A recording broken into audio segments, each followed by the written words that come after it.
You know, not all miracles just happen. Some are invented. Bob Richards said, "Ingenuity plus courage plus work equals miracles." And if you look around in the business world, you'll see miracles everywhere. Take the example of three businesses you've probably heard of: plentyoffish.com, gawker.com, and techcrunch.com. Now ask yourself, what do all three of these businesses have in common? For starters, all three of these companies are very big and very successful. TechCrunch is one of the most read tech sites in the world, which is no doubt one of the reasons AOL purchased it for a cool $30 million back in 2010. Gawker is a blog-based site that focuses on reporting news about celebrities and the media in Manhattan.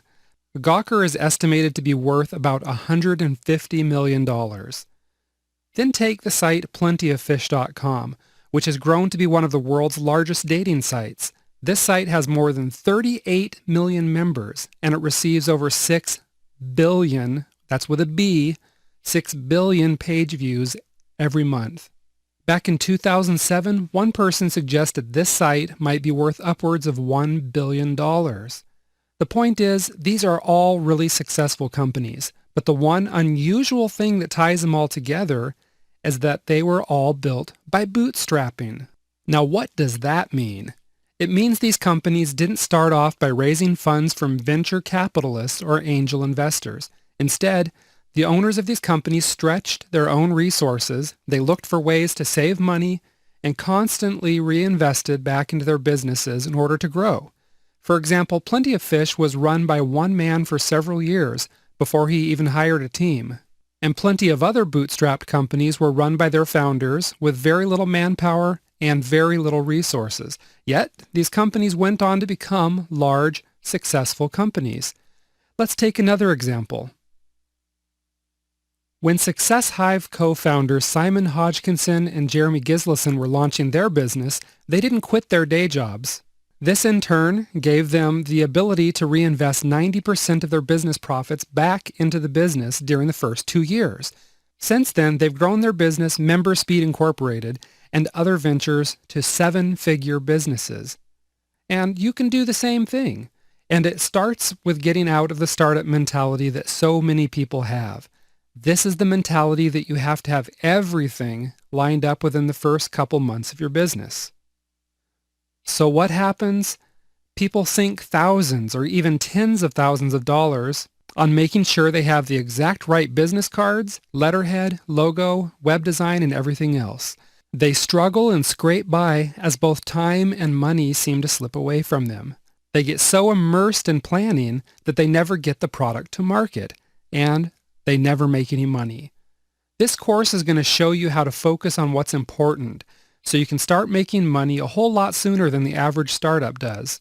Plus, you'll also discover over a dozen surefire bootstrapping tips and funding secrets that you can use to build your business quickly and easily without selling your soul to the venture capitalist sharks. So let's get started, beginning with getting yourself in the right headspace when it comes to starting your business. And I'll see you in the next module. Creating the right headspace for success. We need to ask the question, are you just focusing on window dressing? Jim Rohn said something that I thought was excellent, and we all need to try to get a hold of this. He said success is neither magical nor mysterious. Success is the natural consequence of consistently applying the basic fundamentals. Now, here's the problem. A lot of people get a bit confused as to what the basic fundamentals really are. They prioritize things that should be low on their priority list. They let urgent things get in the way of doing the important things. And they wonder why they're so busy, yet they still can't seem to get even the smallest taste of success. Okay, let's imagine for a moment that you need to give a speech in 1 week. Just 1 week. Every day for a week you prepare. You pick out the perfect shirt, you pick out the perfect pants, you get your hair styled so that you look great in front of the audience. You rest your voice so that a surprise case of laryngitis doesn't ruin your speech. Then just a few hours before the speech, you realize you've been so busy preparing to look good that you totally forgot to write the speech. okay, this isn't going to have a good outcome. You scramble to dash something down, anything down on paper. You don't even have time to polish it before you have to give the speech. So naturally, what happens? You're going to flop. But you'll look fantastic in your new clothes as you're failing miserably. Now this might seem like a silly example to you because it's pretty unlikely anyone's going to imagine forgetting to write their speech. Yet, this is exactly what a lot of entrepreneurs do when it comes to starting up their business. That is, they focus on window dressing, and they totally forget to focus on what's really important. I knew a couple of women about 5 years ago who decided to start a business online. They spent weeks finding the perfect brandable domain name. They spent several more weeks developing the perfect logo. They spent even more weeks developing the perfect design for their website. Now, at least up to this point, they were getting things done. All right, the business was moving forward, even if it was moving dreadfully slow. But then they got held up. They went back and forth for a few more weeks, trying to decide what to call themselves on their business cards and in the About section of their still unpublished website. Should they call themselves founders? Should they call themselves CEOs? Should they give themselves some other clever name? Well, that's the last thing I heard about their business. These two women never did get around to figuring out their business model. They didn't know what they were even going to sell. They didn't know who they were even going to target. Okay? Instead, they spent all their time and their money on the window dressing aspects of the business. Just like the speechwriter who wore new clothes but didn't have a speech, these two women worked on creating new titles for themselves, but they had no business model. And as a result, they went nowhere. So that's what we're going to talk about in this module. In the next section, you'll find out how to prioritize so that you're working on the right things during the startup phase of your business. In the section after that, you'll find out about an insidious habit that can wreak havoc on daily productivity as well as your long-term success. I'll see you in the next section.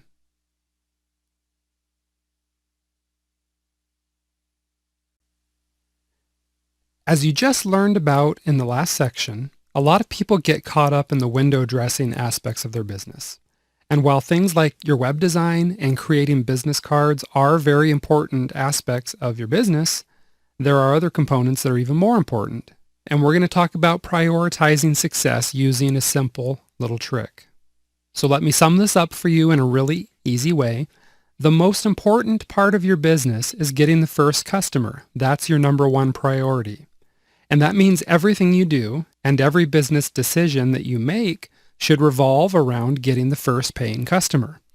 Simply put, ask yourself if your current activity is geared toward getting your first customer. If not, work on the activity that is. It's a simple trick, but it's powerful. Now, you can see where the window dressing aspects may be important, but they shouldn't be the top priority when it comes to starting your business. Consider this. Your customers are going to want a good value for their money. They're going to want a decent product at a fair price. Okay, they're not going to care about some other things like what I've got listed here. Your first customer isn't going to care whether you call yourself a founder or a president. They're not going to care if your business card has a border or not. And no, I know it's hard to believe, but your first customer isn't going to care if your website had a 2-column design or a 3-column design. All right, these are the things that you can worry about later. But first, you want to make sure you just get that first customer. At some point, you're going to make all these decisions. You're going to take action on them. But when you're just starting out, these kind of items are really low on the priority list. One thing you can do is create a to-do list that includes every last thing you need to do to get your business off the ground.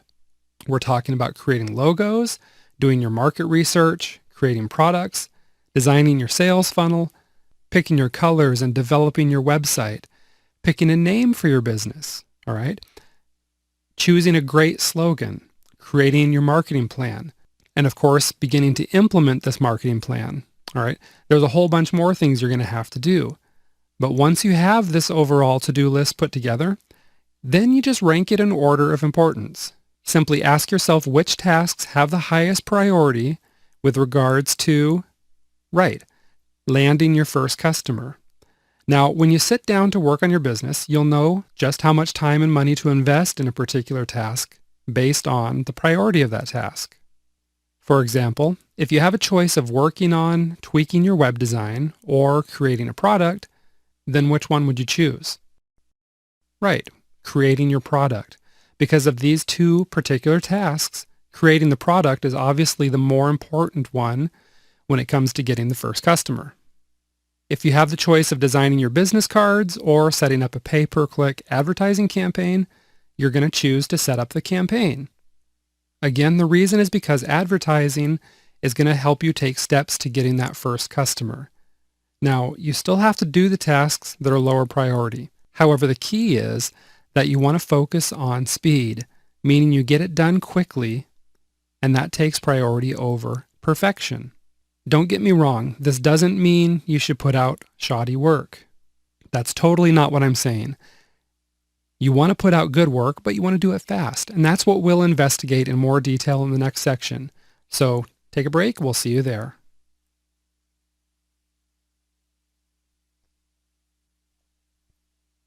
All right, welcome back. Now I'm going to talk about gaining momentum with the right mindset. As you just discovered in the last section, you need to prioritize your startup tasks, with the emphasis being on focusing on those tasks which are going to get you your first customer, right? This means that sometimes you may feel like you're launching under less than perfect conditions. Now listen, I'm a bit of a perfectionist myself. I totally get it. I want everything to be just right. Maybe I feel like my logo isn't exactly conveying the right sentiment. Maybe my website could use a few tweaks here and there. Okay, maybe my sales letter needs a little polishing up. But I have news for you. It's never going to be perfect. You're never going to get every step of the process absolutely perfect.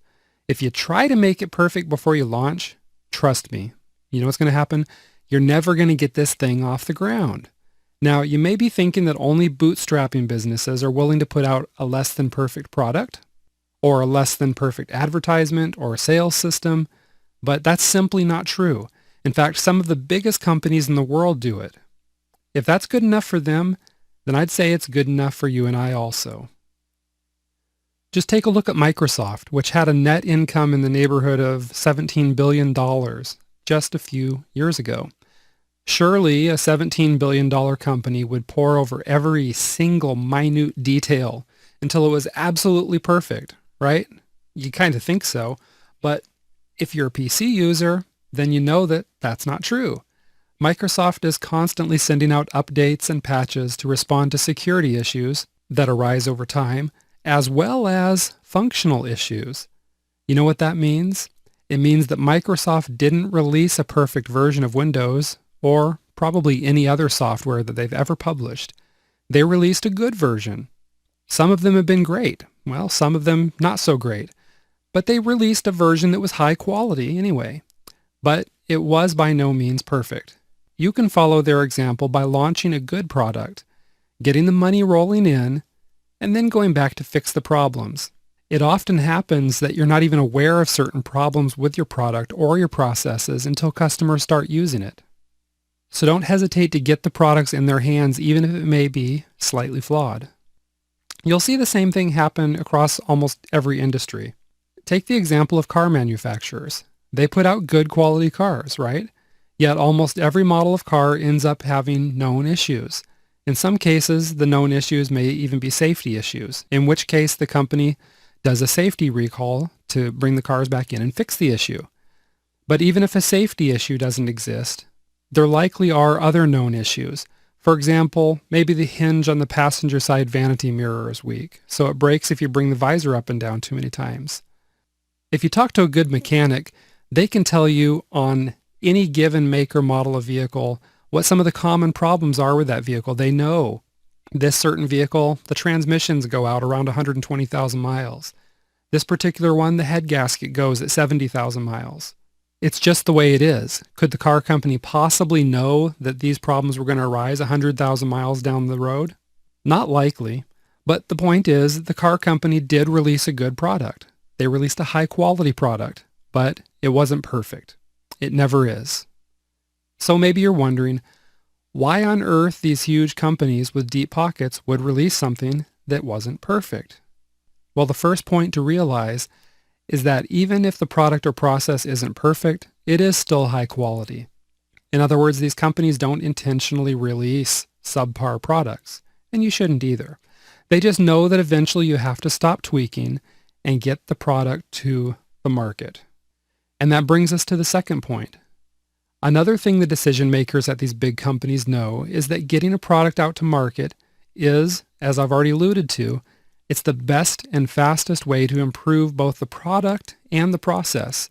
You could spend month after month after month, even year after year, seeking perfection, right? You could endlessly tweak your product until you think it's perfect. You could endlessly tweak the web design until it has just the perfect colors. You could just about make yourself crazy tweaking your ads and polishing your sales letter. But other than the fact that you may let perfectionism get in the way of launching, the other big problem is that you don't know if your tweaks are actually making a difference. Okay? Think about that. What you think of as important work may just be busy work. Here's an example. If you spend weeks endlessly tweaking your sales letter headline, you're really just guessing about whether the tweaking is actually improving the headline, right?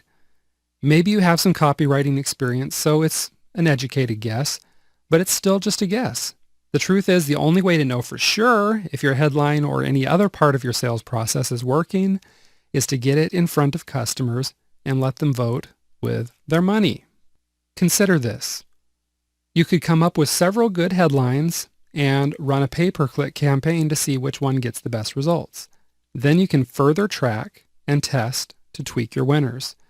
And almost instantly, you're going to know the truth about your sales copy. Okay? Best of all, you'll be making money, making money, even as you go through this testing process.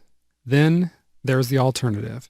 You could spend weeks or months tweaking a sales letter without any idea as to whether your tweaks are even useful.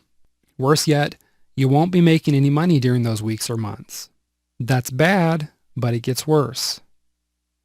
If you keep tweaking endlessly without launching the business, pretty soon the bill collectors are calling you and knocking on your door.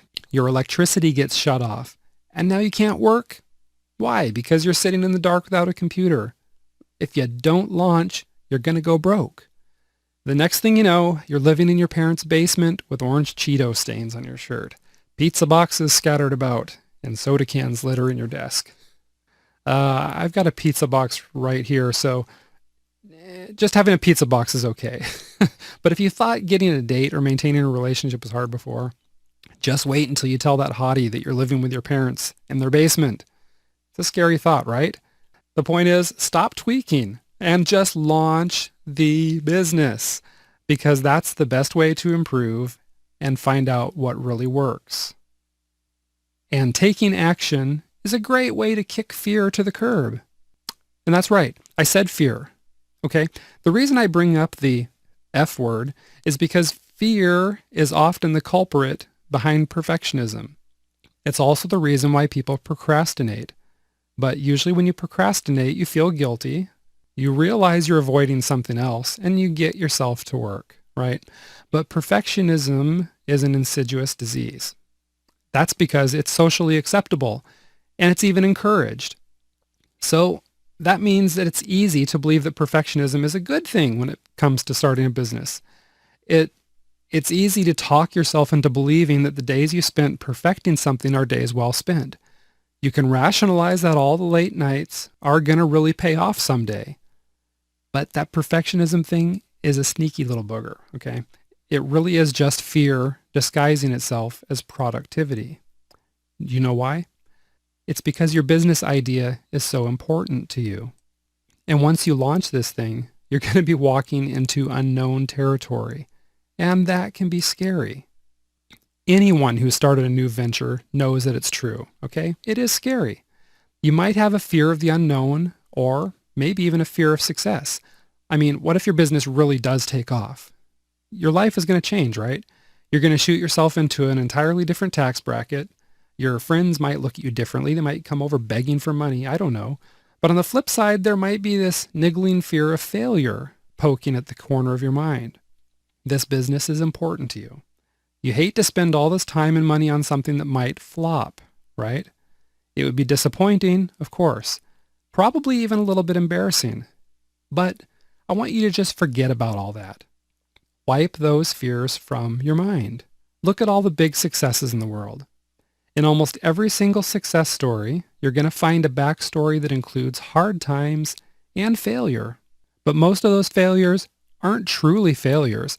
Instead, they're lessons. And those who are willing to risk a failure, or shall we say, risk learning a lesson through experience, are also the ones who tend to succeed faster and enjoy the biggest rewards. You see, there's absolutely nothing about your business that is a one-shot deal. If you don't do it right or perfectly the first time, it doesn't mean you're ruined. Of course not. It just means you've figured out a way to not do something. So the next time you can do better. All right? And every time you learn one of these lessons and how not to do something, you just put yourself one step closer to success. So you want to stop thinking in black and white. Stop thinking in terms of absolutes or one-shot deals. All right? It's not your only shot. It's not your only opportunity. If you have problems moving forward, then you might have to sit down and brainstorm the reasons for that. There's a worksheet in the manual that accompanies this course, which is going to help you identify your fears and wave at them. Because when you shine a light in the dark corners, what's going to happen? Your fears are going to tend to scurry away like so many cockroaches. So the point is, snap yourself out of the perfectionism mindset. Fit yourself with the mindset of doing a good job, but using real experience as the true gauge and catalyst for improvement for yourself. It's the best way to gain momentum and move forward. I've got a few more thoughts I'd like to share with you on this topic of mindset, but let's go ahead and take a break. We'll cover it in the next section.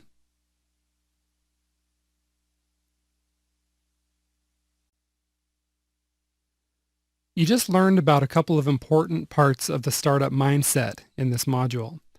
First, you discovered that the question you should always be asking yourself is whether the task you're working on is the best task for landing your first customer. Or is the task you're working on just window dressing? In other words, something that you can attend to later. Secondly, you found that sometimes fear manifests itself in the form of the socially acceptable disguise of perfectionism. But if you're honest with yourself, you'll find that perfectionism will only hinder your success. It's best to get the product to market and launch the business with the view of improving as you go, versus spending an inordinate amount of time making changes that you don't even know will be useful. Okay, some people aren't all that sure about whether these strategies will put them on the fast track to success. But look around. I bet you know people who have big dreams, but it seems like they never quite get their ideas off the ground. Okay, they're smart people. They have good ideas. They probably even have all the resources they need in order to launch. But they never do, and they never see success. And they always have great excuses as to why they never see success. And you know what it all boils down to? It's the mindset. People with a poor mindset see problems. Those with a good mindset see opportunities, and they see solutions. For example, some people might look at their bank account and decide that they can't launch a business properly because they don't have enough cash. But not you. You're taking this course because you don't see low cash as a problem. Instead, you see it as an opportunity to get creative. While it might be a little bit easier to have cash on hand or just write a check for everything you need, it's not nearly as fun. So we're going to go ahead and learn in the next module how to exercise your creativity to come up with the cash you need to get your business flying. I'll see you there in a few seconds, okay?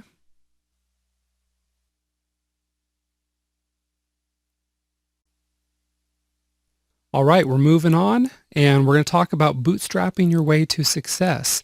And here's a few of the subjects that I'm going to cover. Bootstrapping as problem solving. Resisting the urge to splurge. 7 innovative bootstrapping strategies. Pay close attention on that one. And launching on a shoestring budget. This is all good stuff. Let's learn a lot. Let's jump right in. Okay, back in the first module, we talked about some very successful businesses that started out by bootstrapping. Another business that falls into that category is GitHub.com. One of the co-founders of the company Tom Preston Werner, had this to say about the topic. He said, bootstrapping is a way to do something about the problems you have without letting someone else give you permission to do them. The point of this is, set aside any excuses you have for not starting up your business. Just set them aside, okay? Money in particular isn't an excuse because there's always a way to work around the problem. There's always a way to do things that don't require a lot of money. And there's always ways to get your hands on the money you need. And you don't even have to sell your soul or your firstborn child to the venture capitalists, okay? That's what this module is all about. In just a few moments, you're going to learn tricks and strategies for bootstrapping your way to success. If companies like GitHub, TechCrunch, and Plenty of Fish did it, guess what? You can too. Let's start out with talking about reinvesting in your business. See you in the next section.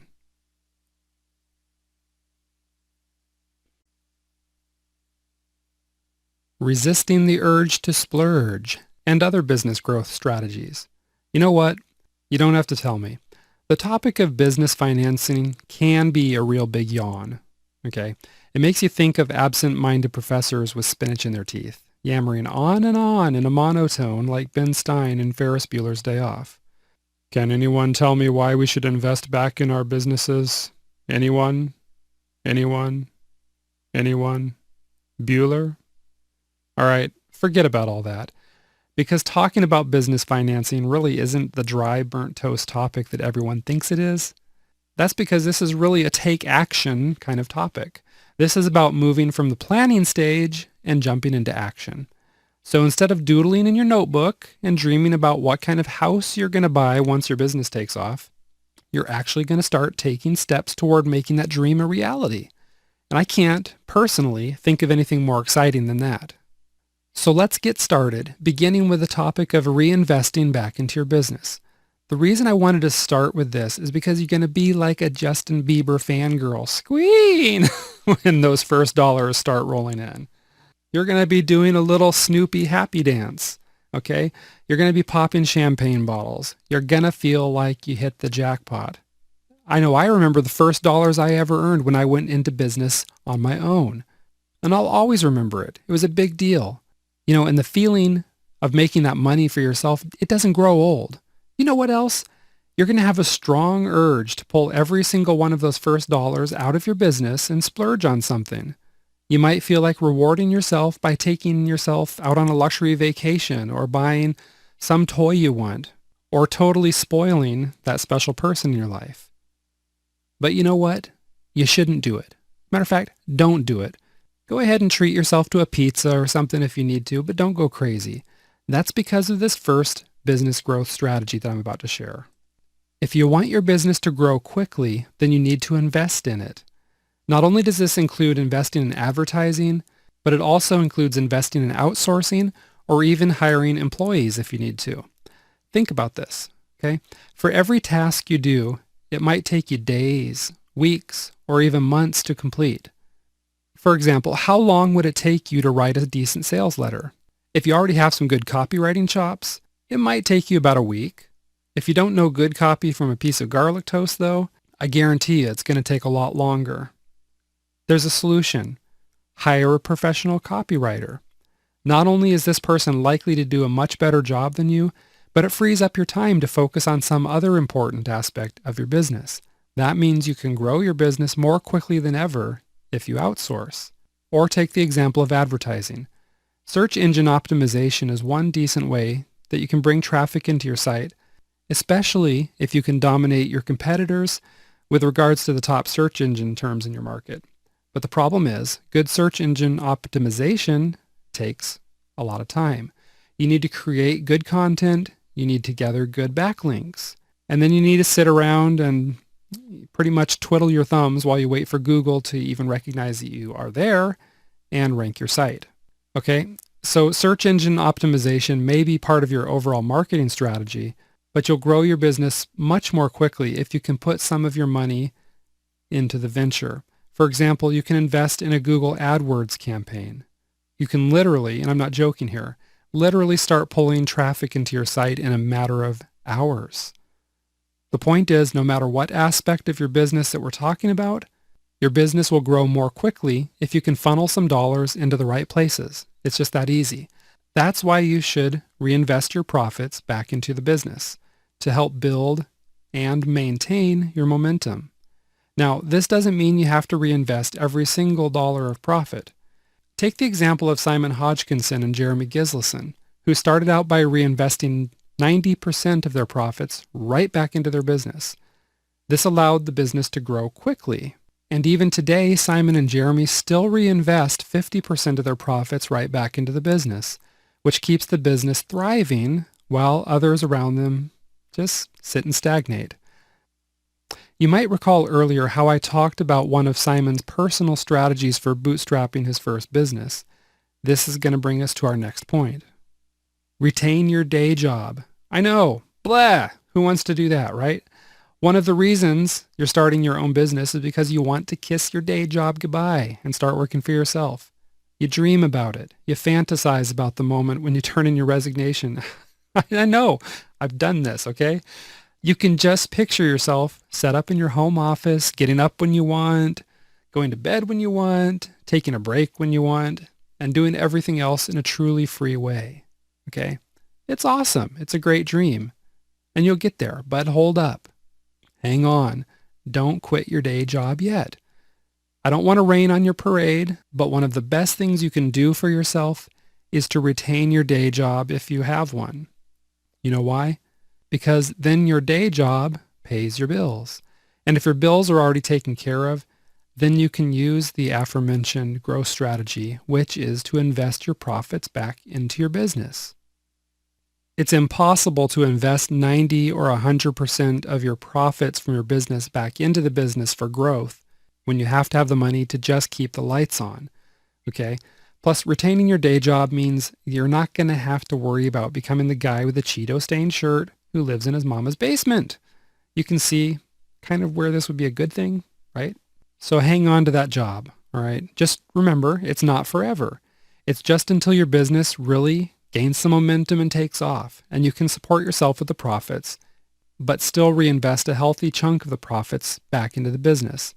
And that's going to bring us to our last point. Once you get through this course and start applying the bootstrapping strategies, you're going to find that you do indeed have money to invest in your business. But just tossing money into your business isn't going to magically make your business grow. Okay?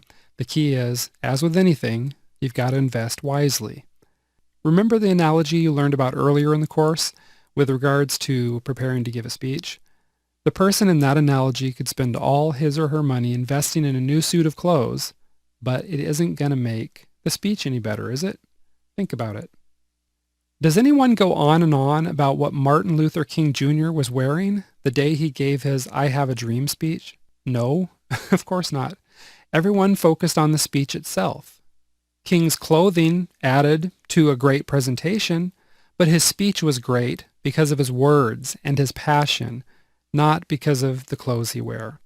So someone who's writing a speech might prioritize like this. First, write and polish the speech. Okay? If this requires hiring a speechwriter, so be it. It's the best investment someone could make in creating a memorable and inspiring speech. If you're great at writing and you can do it yourself quickly, by all means, go ahead. But if it's something you're going to struggle with, let somebody else write it, and you put your passion into delivering it. Okay, the speech is the number one priority. But when, and only when the speech is ready, you can invest in the window dressing, all right? If the person has money left over after getting the speech written, then he can invest in presentation by buying new clothing to make a great impression. Or maybe some kind of a sign or prop or background that can just make the whole thing look great. Okay, this is the same kind of thing that you have to do with your business startup. First, you want to prioritize your business tasks. We already talked about this step in the previous module, where you focus on those tasks that put you closer to getting your first customer. Secondly, create a budget so that you can invest in these tasks according to their priority. This means that the high priority tasks, such as product creation or advertising, are going to get more resources than the lower priority tasks. Make sure you check the manual that accompanies this course, as you're going to find some planning sheets that will walk you through the process of setting up your business budget and investing in your high priority tasks. However, you might want to take it a step further. That's because now is a good time to think about your household budget as well. If you're like most people, which is me included, you can probably find places to trim the fat. Okay? For example, look at the kinds of things that you might be able to scale back on. Do you have the premium cable or satellite TV package with the scores of channels that you probably don't even watch? You might consider scaling back to a smaller package. Also, look at what kind of little drips in your budget you can eliminate. Okay, do you feel rich at the beginning of the month and poor at the end with no real solid idea of where your cash is going? In that case, you might want to spend a week or two tracking every single expense. You might be totally blown away by how relatively small things like a daily cup of coffee, okay, these are the drips, can add up to a big monthly or yearly expense. And once you become aware of these little expenditures, it's easier to get them under control. Maybe you're paying high interest rates on certain loans. You might want to go ahead and talk to your banker about refinancing at a lower rate. If you have other people in your household, then obviously you're going to have to bring them into this discussion and make some compromises. Just remind everyone that your proposals are only temporary measures while you work to get your business off the ground. They're not going to be forever. No one has to sacrifice anything for the rest of their lives, okay? Unless, of course, they want to. So hanging on to your day job, reinvesting into your business, and creating a business budget are the first steps in bootstrapping your way to success, okay? But these strategies, I'm telling you, they're just the tip of the iceberg. Listen in on the next video in the course as you discover 7 solid bootstrapping strategies. I'll see you there in just a few moments.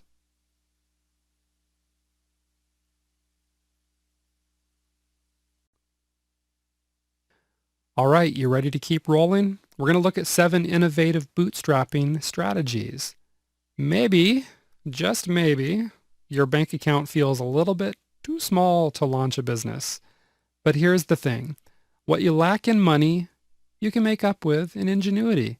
And that's why I'd like to share with you 7 bootstrapping strategies that you can use to help get your business off the ground. The first strategy is simple. You barter with others. Okay? You have products and services that other people need. They have products and services that you need. That's where bartering comes in.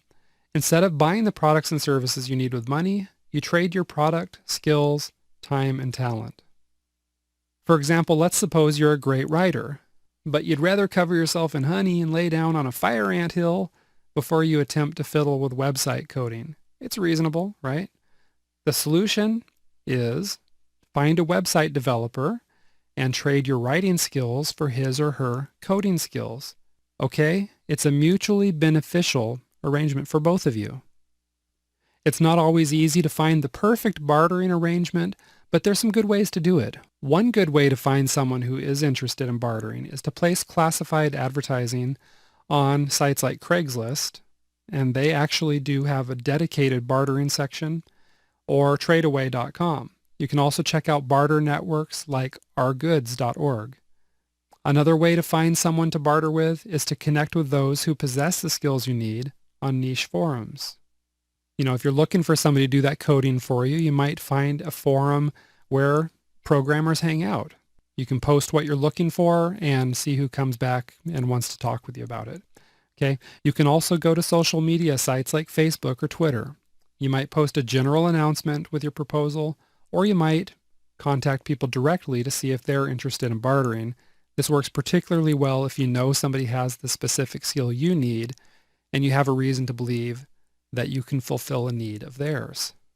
So bartering can be a great way to get the things accomplished that you need to have done without a cash outlay. Let's go ahead and take a look at another strategy. The idea here is to think big, but start small.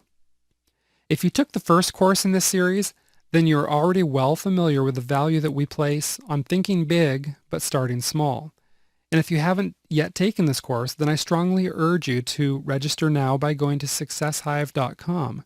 That's because you'll find out how to develop and test your business idea in as little as 48 hours. The point is, you don't need to invest a ton of money or even a whole lot of time in order to get your business off the ground. Instead, you can focus on putting the basics in place with an eye for expanding everything in the future. For instance, while the founders of Twitter obviously had to do coding to launch their site, they didn't spend a fortune creating a logo. Instead, they used an illustration from a stock photo site and just tweaked it a little bit. Okay? Likewise, you can focus your resources on the parts of your business that are most important while using less expensive alternatives for other parts. Let's imagine somebody that has a delivery business, for instance. The most important thing to their business is having the orders so they'll actually have things to deliver. How they get them there, while it is important, it's not as important, so they could drive a less expensive vehicle. There's no point in having a Mercedes to make deliveries if you have nothing to deliver. Another example, you might start by building a website using the free WordPress platform. But once you start making profits, you can reinvest the money back into your business to create a more customized, higher-end website. You might literally start your business in your garage or in a home office with an eye to the future of growing into having employees and needing a warehouse or a corporate office. Okay? You might start out with distribution in your own town with an eye towards gaining national distribution in some large chains. Now, the launching of your overall business is one thing, as that tends to require a lot of resources to put everything in place all at once. Now, depending on what kind of business model you have, you may also launch products or even services individually, which brings us to the next point. Launch small. If your business model includes product creation, then you probably invest money into the process, right? This includes everything from market research to the actual product creation itself. So when it comes time to launch, especially if this is your first product, you may find your advertising budget feels a wee bit small. But that's okay. The way to overcome this requires 2 steps. The first is you can use advertising methods that don't require an upfront expense. You're going to learn more about this in bootstrapping strategy number 5. So that's something to look forward to in just a few minutes. Secondly, reinvest profits immediately back into your business.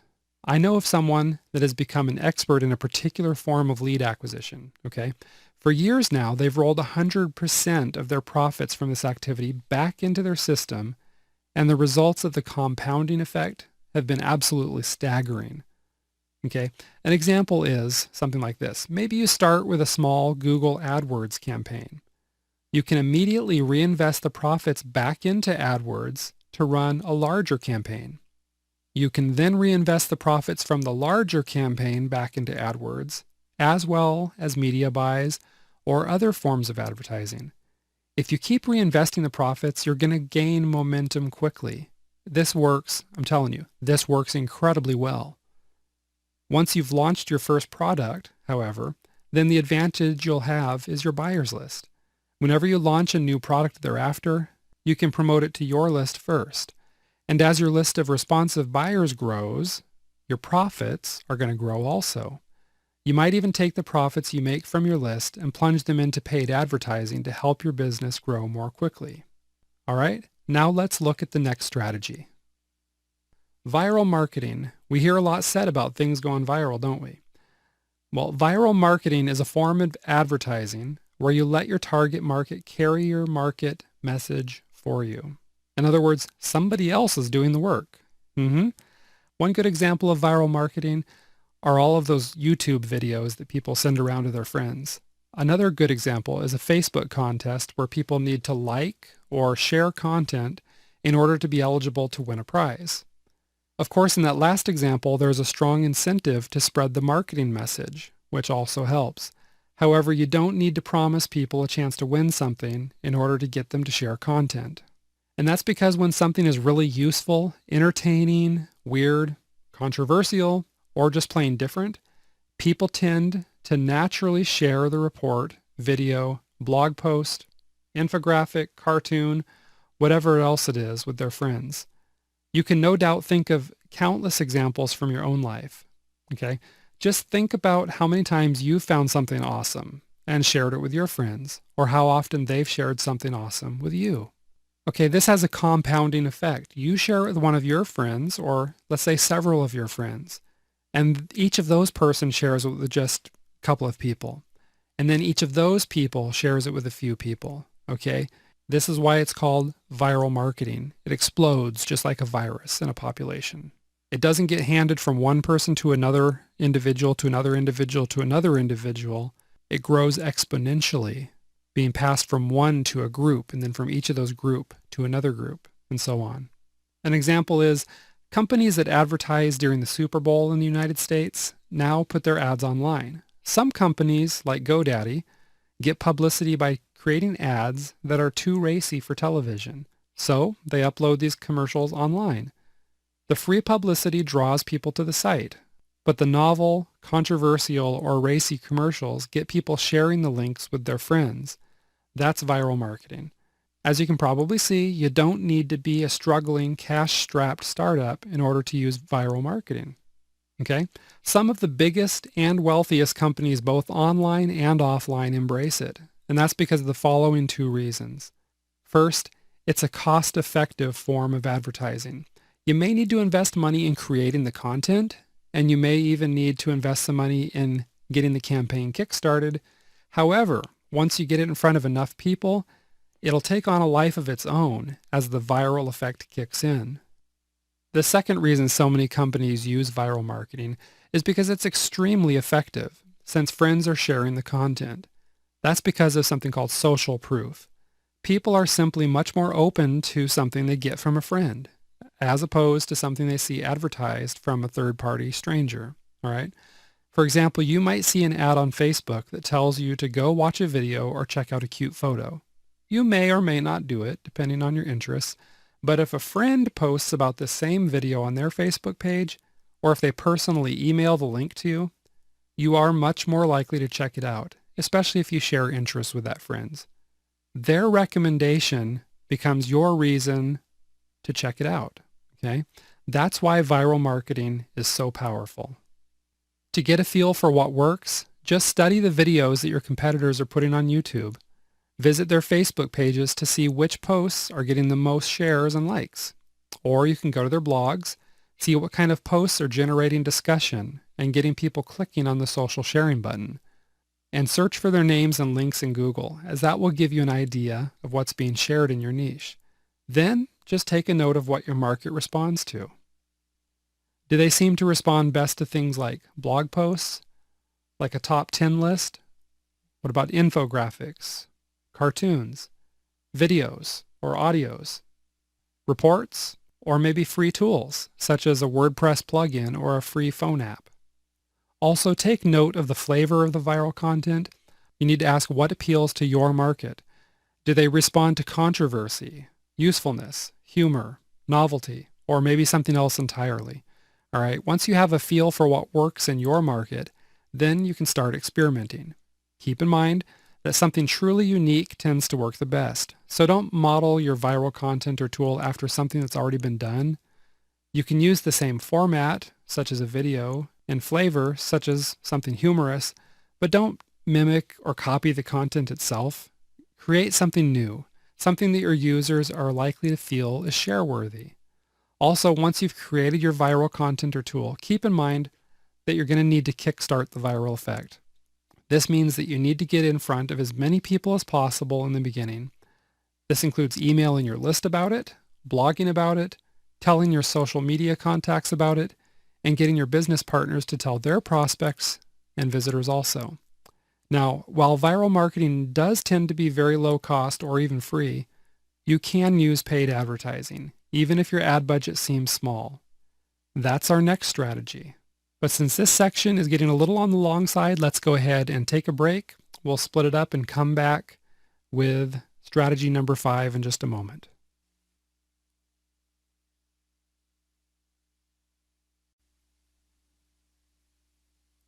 Okay, we're still talking about the 7 innovative bootstrapping strategies, and we're on strategy number 5, which is use pay later marketing. What we're talking about here are advertising systems that typically don't require an upfront fee. In most cases, you don't have to pay unless you get results. One of the best examples of this is affiliate marketing. This is where you offer your affiliates a commission for every paying customer that they send your way. The beauty of this method is that you don't have to spend a single dime unless the traffic results in a sale. Then you send the referring affiliate an agreed upon cut of the profits. Okay, pretty simple. So you're only paying for results this way. Another way to approach this is to look for advertising methods that don't require any upfront fee, okay? The idea here is to use your profits in order to pay for the advertising. One example of this sort of pay later advertising is when you sell something on eBay. eBay bills you for all your placement and success fees just once a month, rather than having you pay at the time that you create your ad. So if you're low on cash, you can run eBay ads, collect the money from your buyers, and then pay your eBay bill with the cash you received. eBay is not the only site that works this way, but it is definitely one of the biggest players in the game. Another example of pay later marketing is Google AdWords, which has a post-pay option also. If you use this option, then you pay once every 30 days. However, you need to know if you exceed your billing limit, which say might be $500, then you'll be billed sooner. Okay? This is a great option if you're low on the funds required to pay the upfront fees. However, it can be pretty risky, especially if you're new to Google AdWords. That's because it's pretty easy to blow through your budget without making very many sales. This happens especially if the keywords you choose to bid on aren't targeted enough, or if your sales letter doesn't convert well. So you should only use this pay later strategy if you're confident, absolutely confident in your ability to turn your traffic into buyers. Otherwise, you might end up with an advertising bill at the end of the month that you're not going to be able to afford. And that stinks. You don't want to do that, right? Another good pay later strategy is to arrange JVs, or joint ventures as they're called. This is when two or more business people work together for a mutual benefit. While you might not have to pay money to your business partner, you will have to pay in some manner, such as by returning a favor. Okay? For example, your partner might agree to advertise your product on his blog today. In return, you'll have to advertise your partner's product on your blog also. This is called a co-promotion, and it's one of the more common joint venture arrangements. Another example of a joint venture is when you create content with a partner. For example, you might do a webinar together, where you each promote your own products at the end, or you may join forces to create viral content together. Maybe one of the partners is good at creating content and the other one is excellent at sales material and copywriting. Okay, that's a good combination to bring together for mutual benefit. Okay, there are plenty of ways you can do joint ventures with others. It's pretty unlimited. While they rarely cost money out of pocket, you do have to pay in some form or another by sharing your resources.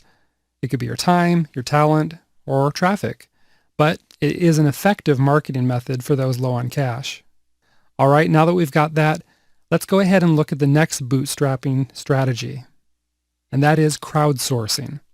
Usually, when you outsource a task, you pick out a specific individual, or maybe a small group of people, that are going to perform specific tasks or services for you.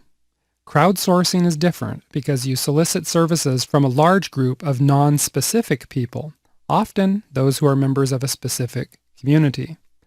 Contributors may be paid with cash, prizes, rights to the end result, or maybe even just recognition that they did a good job, right? One example of crowdsourcing is a site called 99 Designs, where logo designers compete to create a logo for anyone who posts a project. The winning designer is awarded the cash. So as you can imagine, the projects with higher awards tend to gather the most response. A prime example of crowdsourcing is Wikipedia, where people from all over the world contributed to hundreds of thousands of topics to create a large reference site. And many of those same people work without any kind of pay or really any recognition to update it, to add new things. It's really sort of the ultimate thing in crowdsourcing. It's huge. Still another example of crowdsourcing, a little bit different way of doing it, comes from Leo Babauta, who's the founder of the site Zen Habits. Babauta wrote the book, The Effortless Life, a concise manual for contentment, mindfulness, and flow. But he didn't write it alone. Okay? Instead, he wrote it publicly using Google Docs, and he allowed others to edit the book and add their own contributions. The point is, you don't need to have a lot of money in order to get great end results. if you're willing to let go of some of the control you have over a project. Now let's go ahead and look at one more bootstrapping strategy. Utilizing freemium tools. The chances are you're going to need some software and other tools to set up your business, right? However, you don't need to pay full price. That's because a lot of companies offer what's called freemium versions of their tools. While these tools may have limited functionality or otherwise be restricted, such as only be able to use them for a certain amount of time, they usually give you exactly what you need to get started. For example, the email service provider MailChimp provides a free account. There's a catch though, but it's not a big problem. It's only free for the first 2,000 subscribers, and you're limited to how many emails you can send out per month. However, it's a good option for anyone who's just getting started. By the time most people hit the 2,000 subscriber cap, they're going to be making enough money to easily upgrade to the full version of MailChimp. Another example of a freemium product includes the countless free WordPress themes and plugins that are available to bloggers. Sometimes the plugins come with limitations which can be removed with an upgrade to a pay license. Likewise, the paid themes tend to come with more features, such as better support, the ability to remove the creator's link at the bottom of the theme, and similar features. But as you go and look at some of these, you'll be surprised at how excellent some of these free products really are. Okay? Another example of a freemium product is Skype. I use this one all the time. You can use this software to talk with your clients for free, either by text, voice, even video. It can be used for screen sharing. It can be used for doing technical support, all kinds of things.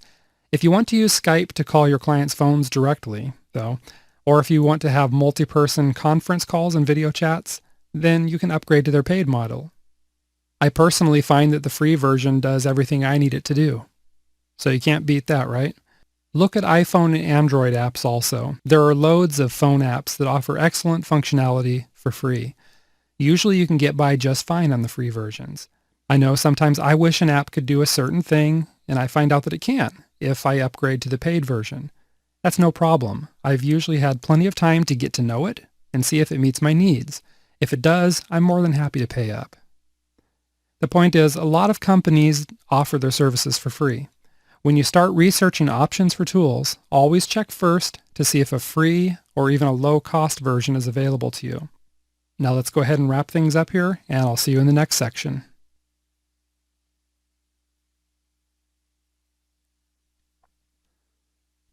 All right, just like that, you've learned 7 creative strategies for bootstrapping your way to business success, and these include bartering, starting up small, launching small, using viral marketing, pay later advertising, taking advantage of that, crowdsourcing, and also using freemium tools.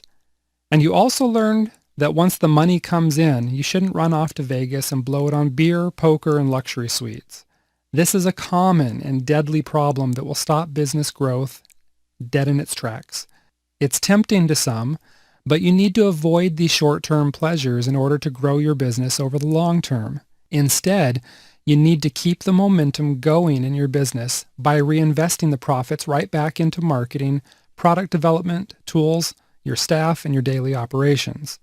Once you've reinvested and your business is growing consistently, then you can treat yourself with what's left over. That's the time to splurge on something that's more than a pizza, okay? While you can operate on a shoestring budget, you do need some cash to get your business off the ground. And the more money you have to apply to your business, especially if you apply it wisely, the faster your business is going to grow. The good news is that even if you don't have any cash on you today, you can get the money you need. That's what you'll find out how to do in the next module. I'll see you there in a few moments.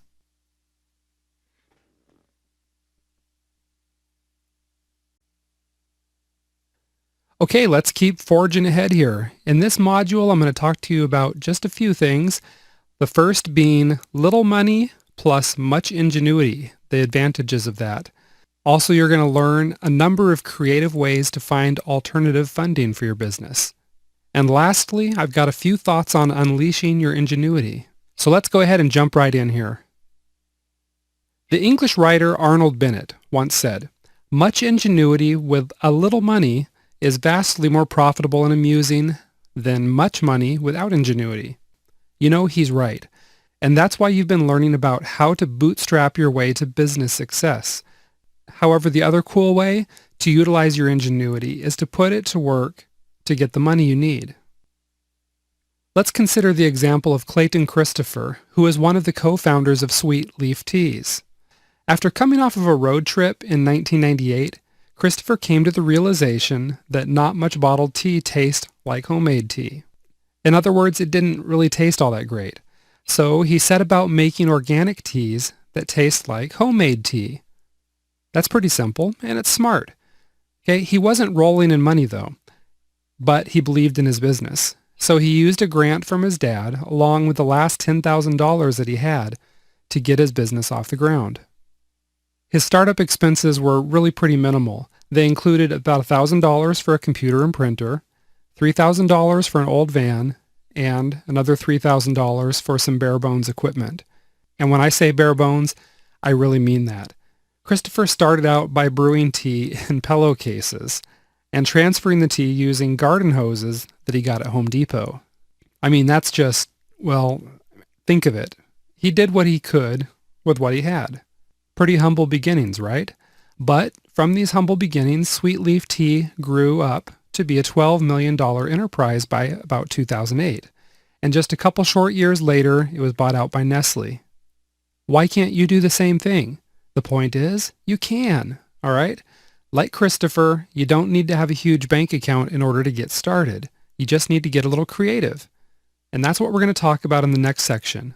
I'll see you there.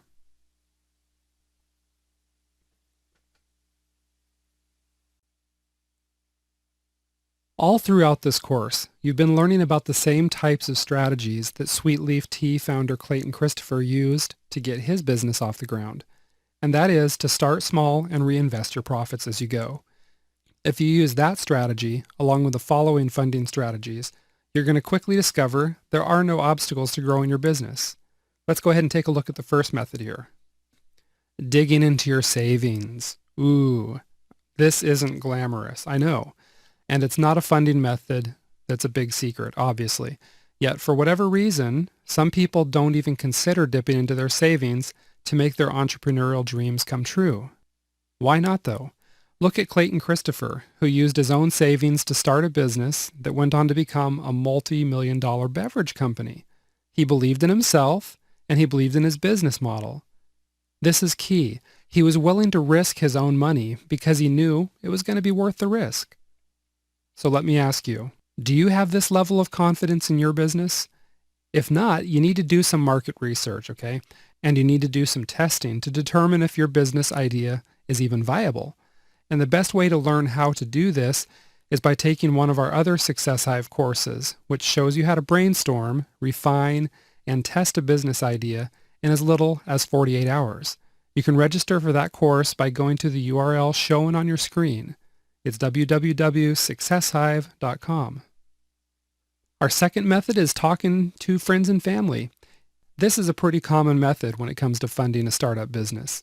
The benefit is that even though you're getting a loan from your friends and family, you're not selling your soul to them like you would the venture capitalists. You might feel a little bit uncomfortable asking friends and family for money, right? However, keep in mind that you don't need to ask just one person for the full amount. Instead, you can spread the risk around for your friends and family by getting smaller amounts from multiple people. Do take note, though, just because you're asking money from friends and family doesn't mean you should do that casually. Remember, you're starting a business, so draft a loan agreement that shows your professionalism. They're going to appreciate that. This means you should specifically state how and when you're going to pay the money back. Creating this sort of agreement will allow your friends and family to feel more at ease about loaning you the money. Okay, that's a pretty basic way of getting the funds you need. Let's go ahead and start looking at some of the more interesting methods. How about crowdfunding? Crowdfunding refers to having many contributors giving you small amounts of money, rather than having just a few people giving you large amounts of money. And unlike the venture capitalist sharks who require your blood and your very soul in exchange for their money, your crowdfunding contributors aren't going to make you sign your name in blood, and they're not going to request that you hand over your firstborn child. Instead, your contributors might be satisfied with a variety of both tangible and intangible rewards, things like simple recognition. How about you give them t-shirts? Maybe if they're in your local area, you could take them to dinner. Or a popular one is to give them a free product or service once you've launched. You can give them similar rewards to this. Use your imagination and get creative. To get an idea of what works in your industry, just look at what similar fundraisers are already offering and how well people are responding to it. To get your fundraising campaign off the ground, all you have to do is set up your project at one of the most popular crowdfunding sites, and here's several of those. They include Indiegogo.com, Kickstarter.com, Crowdfunder.com, and Prosper.com. Take note that these fundraising sites all work best when you promote your project. In other words, you don't want to just upload your project and rest on your laurels. You need to get out there on Facebook, Twitter, and other social media to promote your project. Blog about it. Tell your list about it. Stop people on the street corner and tell them to check it out. All right? In short, let your enthusiasm for your own project be contagious. Now let's take a look at another good fundraising method. Method number 4, just sell your unwanted items. Picture yourself sitting in a webbed lawn chair in your yard while people stream in and pick through your belongings. Then they're going to haggle with you until you mark down your $2.50 plates to a mere $1.25. No, not exactly what you had in mind when it comes to selling your unwanted items, right? The good news is you don't actually have to have a yard sale to unload your junk. I mean, you can if you want to, if you're into that kind of thing, great. But I found you can get a lot more money by using sites like eBay.com and Craigslist.org. Now, when I say junk, I don't mean that literally. No one's going to buy your broken MP3 player or your old worn-out shoes. But surely you have things lying around your house that you don't use often. You certainly wouldn't miss the items if you sold them. A few examples. Do you really need the fancy espresso machine that you only use once a year just to impress your in-laws? Probably not. Are you seriously ever going to use that treadmill? You know, the one that has a bunch of dust built up on it and you're using as a clothes rack? Doubtful. Just sell it. How much do you really play with that PlayStation or Wii? And how much will you play it once your days and nights are consumed with launching your business? Probably not much. In short, just think about downsizing a bit when it comes to your possessions. Even if you love something, it can't be that great if you only use it on rare occasions, right? And if you really end up missing it that much, once your business is up and running, just buy yourself another one. No big deal. Now the key to selling stuff on either eBay or Craigslist is to keep in mind that no one else knows except for you how wonderful this stuff is. Okay? It doesn't matter if you're selling an average wall clock or an antique vase. It's up to you to let people know how great it is. I'm going to give you 4 tips here for posting your stuff on Craigslist and eBay. First, you want to make sure you use compelling titles. Your title's got to do 2 things. First, it needs to be descriptive enough to get people to click on it. Secondly, it needs to include keywords that people might be searching for. For example, something simple like CD collection is just not very descriptive or compelling. Instead, how about something like Amazing Justin Bieber Shrine? It includes CDs, autographs, and t-shirts. Now, that's a good title because it describes what you have. True, that particular title also makes us question the seller's sanity, but that's neither here or there. Secondly, you want to take lots of good pictures. A picture in this case really is worth 1,000 words. So take pictures of your items from every possible angle, front, back, sides. Show the inside if you can of something. You may even take a video. Either way, the point is to show your buyers exactly what they're getting, flaws and all. Your pictures and your videos should be a good substitute for the buyer actually holding the item in their hands and looking at it. It's important for both you and the buyer to see exactly what they're getting, with no makeup or lipstick on it. Just warts and all. Let them see it. Third, get descriptive, okay? Take a look at eBay and you'll see some items that should be popular and sell well, yet they have very few or no bids at all. One of the biggest reasons for this is because the seller offered very little description of the product.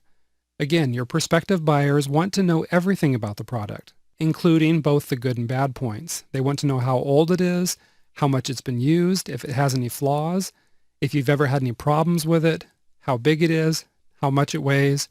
I mean, you can go on. Take the time to tell them everything you know about it. Prospective buyers also want to know everything about the payment and shipping terms. In particular, they want to know how much shipping is and how fast you're going to ship the item out. And finally, just be honest. Pretend that you're selling your item to a dear, sweet old grandmother. You'd tell her everything she needs to know about the item. Same thing applies to selling online. Be honest by sharing the flaws and everything. Not only does this build trust and get people bidding up your item, it's also going to result in good feedback for you, and that's important. Okay, so you've completely cleared out your house, your garage and attic, and you still need some funds. Well, let's take a quick break and come back with a few more strategies.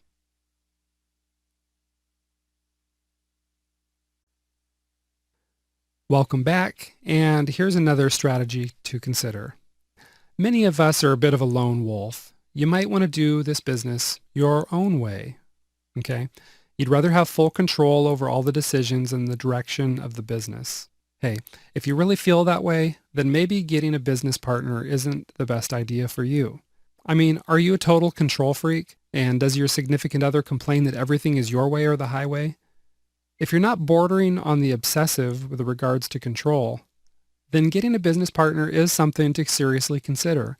And that's not just because of the money. If you find someone who's also smart and experienced, then you're going to get the added benefit of having someone to bounce ideas off of, help you make the best decisions, and even help you with some of the work. Seriously, it can be a great way to go. So what you need to do first is decide what type of business partner you're really looking for. Ask yourself, are you mainly looking for someone who can contribute financially? Are you looking for someone who has experience in your specific industry? Are you looking for someone who has resources in your industry? This would be things like connections with other business owners, mailing lists, social media contacts, lead generation systems, connections with suppliers, and so on. Again, the idea is to figure out how much you want this other person actually involved in the day-to-day operations. Once you know what it is exactly that you want in a business partner, then you can start looking for just the right person, and here's how you're going to do it. First, approach people in the industry whom you already know and admire. This is really one of the best ways to find a business partner because a person is more likely to say yes since they already know you, right? It just makes sense. Since you've already developed a relationship, then your business relationship is built upon that respect and trust for each other. You'll also find that this is a very common way to build a successful business. Just think of some of the big success stories you know where two or more people who already knew each other built a business together. Right off, I can think of Larry Page and Sergey Brin. They knew each other before they decided to start Google together. Simon Hodgkinson and Jeremy Gislason worked together and had a lot of mutual respect for each other before they joined forces to create MemberSpeed Incorporated and SuccessHive.com. Bill Gates and Paul Allen knew each other before founding Microsoft. Okay, the list goes on.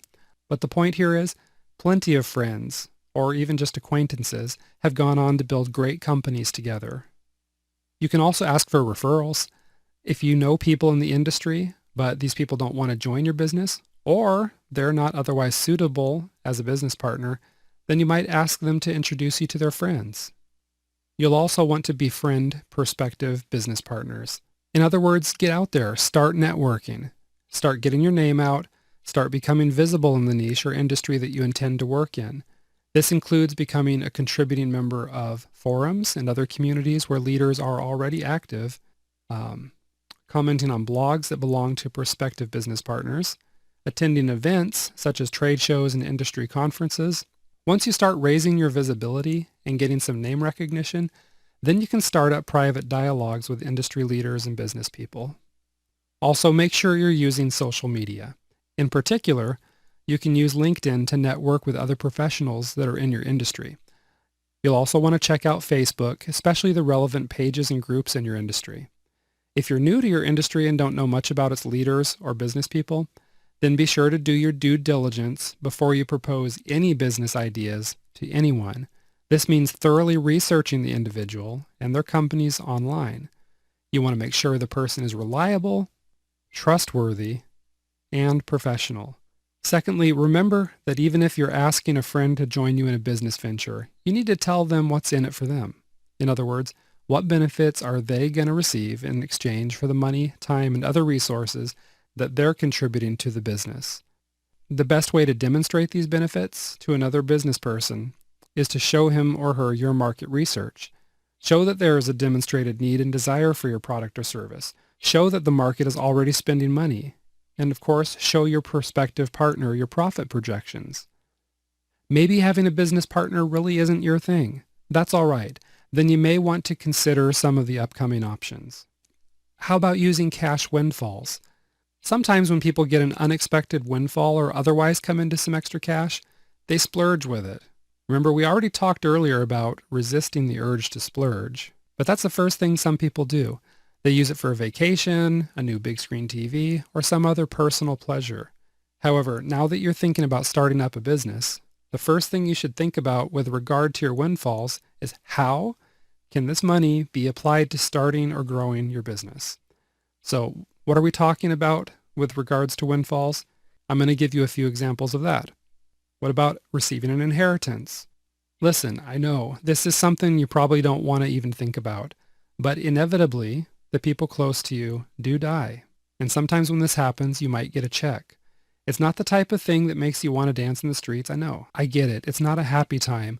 But using the money to help build a business that helps others is a wonderful way to honor your loved one's memory and putting it to a good use that's going to last rather than just throwing it away on goodies. What about winning the lottery? You don't have to win some giant Powerball jackpot or even win $1 million in order to do something great. Even smaller winnings, such as $1,000 or so, can be put to great use in starting up your business. How about getting a tax refund? It's never fun to overpay on your taxes, but if that's what you did last year, you're going to get some money back. Whether it's a few $100s or even several $1,000s, you should just take it and earmark it for your business startup. And here's one that's often overlooked: when you pay off previous loans. While it's not exactly a windfall, another thing you'll want to do is set aside money from loans that you've already paid off. In other words, if you're used to making a payment on a loan every month, keep making that payment, even after the loan is paid off. Except instead of paying it to a loan company, pay it to a special savings account for yourself. For example, let's suppose you were paying $500 on student loans every month. Once you've paid off that loan, you can start paying the $500 into a savings account. You can then invest this extra money in your business.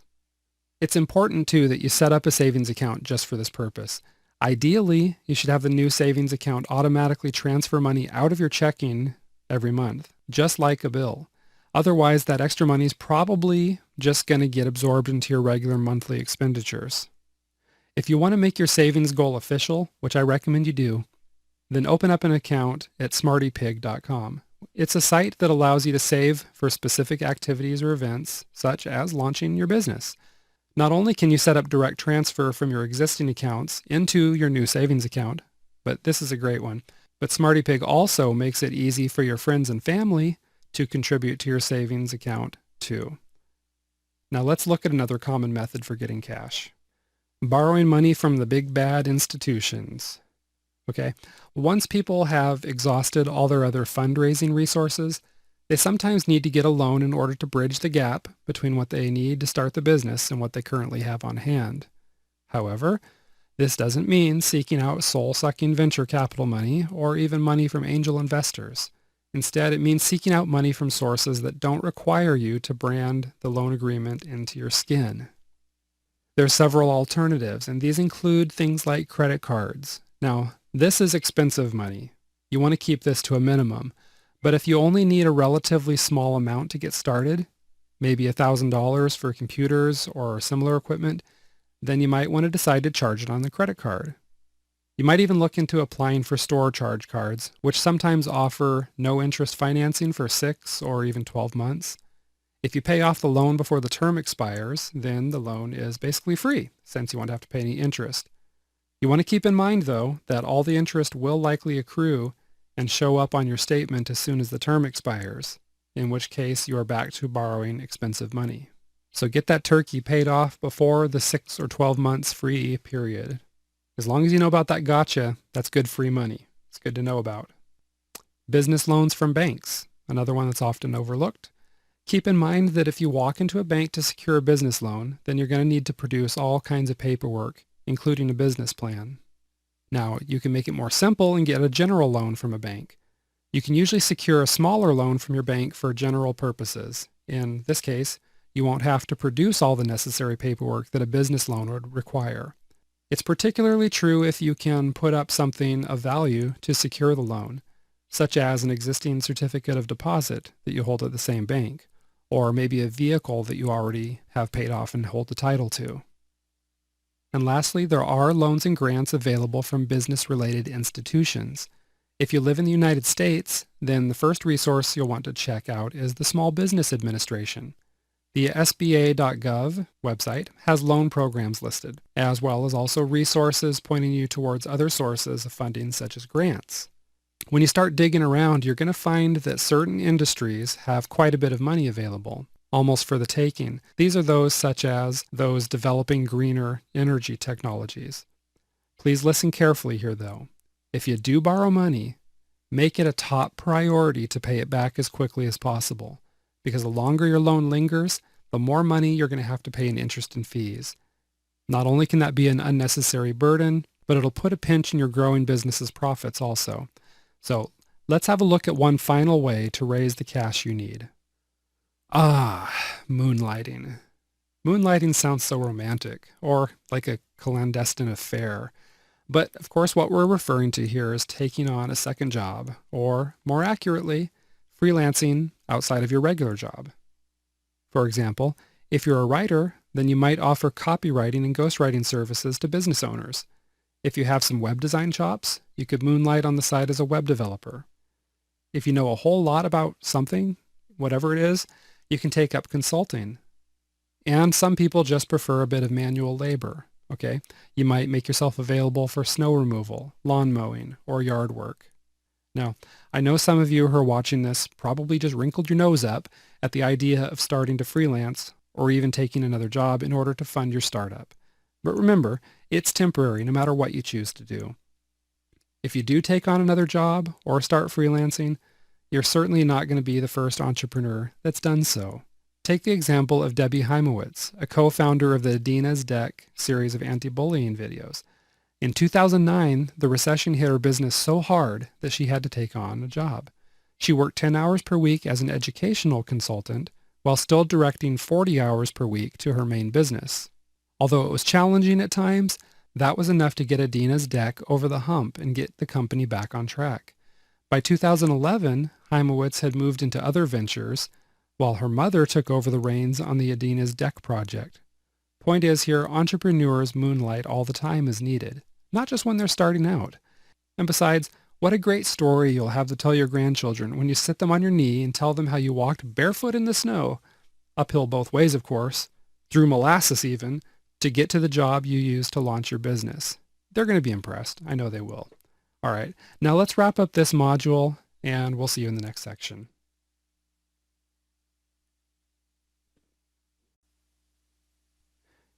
It's time to unleash your ingenuity. Look, no one likes to talk about money. Well, that's not entirely true, now that I think about it. Those who have lots of it stacked up under their mattresses, they don't really mind talking about it. But for the rest of us, we really only talk about it when we're forced to, such as when we're explaining how a trip to the Bahamas is a tax-deductible business expense. But now is the time for you to strip yourself of any discomfort you have about money. Because in order for you to raise your startup funds, you're going to have to talk about money. You're going to have to think a lot about it. And yeah, you might have to have a few awkward conversations with your friends or with your family, especially if you approach them with your hat in your hand. Well, we're not going to call it begging. But don't worry about it. The discomfort will pass. Instead of thinking about the awkward conversations, think instead about how you will feel once you launch your business. Imagine the first sale coming in. Imagine growing your business to the point where it completely and comfortably supports you.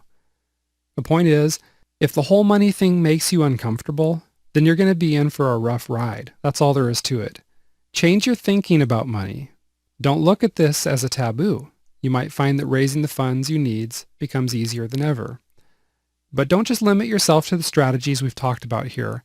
Go ahead and brainstorm for a while to figure out other ways to get the funds you need. Your ingenuity probably is going to surprise you. And be sure to use the planning sheets included in the manual to help you figure out the best ways to raise the funds you need. Now let me share with you a bit of wisdom and some closing thoughts. See you in the last module.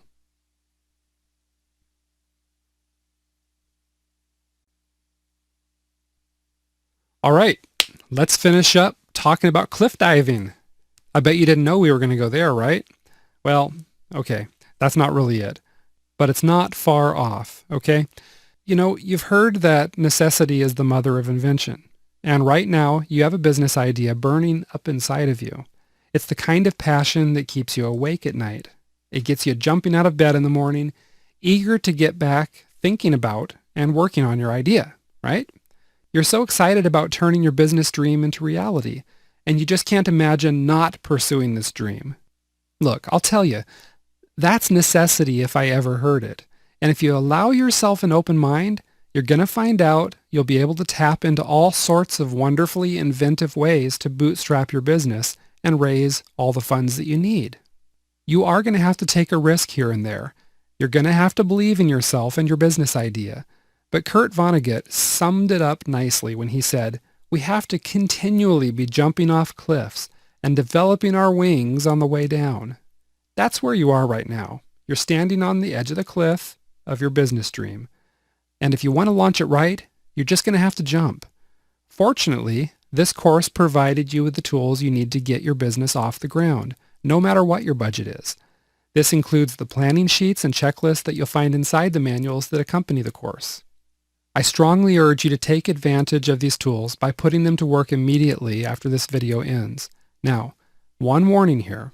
The worst thing you can do is raise a bunch of money and throw it at a bad business idea. Equally bad is to throw the money into advertising before you've really thought about how you're going to position yourself in the market. Listen, you don't want to do either of those. And fortunately, both of those problems are easily avoidable, especially if you take the other two courses in this series. The first course will have you developing, refining, and testing your business idea in as little as 48 hours. When you sign up for Course 2, you'll find out how to effortlessly draw customers to you while crushing the competition with a strong brand. Don't start a business until you've taken this course. If you haven't already registered for these two courses, I strongly urge you to go ahead, register for one or both of them right now.